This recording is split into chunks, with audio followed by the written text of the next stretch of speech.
अस्सलामुअलैकुम जी। अभी वीकेंड पे हम छोटी मोटी शॉपिंग करने बाहर निकले तो बाहर का मौसम बहुत अच्छा है, सोचा आपको दिखा दें। ये चेक करें, अल्हम्दुलिल्लाह माशाल्लाह। ये पहाड़ों को देखें ज़रा, ये मारगला हिल्स है।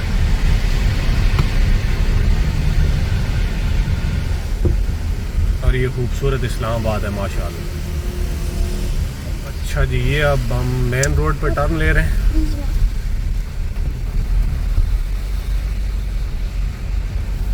ये ब्लू एरिया इस्लामाबाद का मेन बुलेवार्ड है और ये आपकी मेट्रो पे जा रही है। मौसम माशाल्लाह बेहतरीन हो चुका है। अगर टेम्परेचर देखें आउटसाइड का तो इस टाइम 24 है अल्हम्दुलिल्लाह। अच्छा ये देखें जी, ये लेक व्यू पार्क में कितनी आवाम जा रही है और यहाँ भी काफ़ी रश चल रहा है। ये मौसम अभी तक माशाल्लाह काफ़ी फिट है।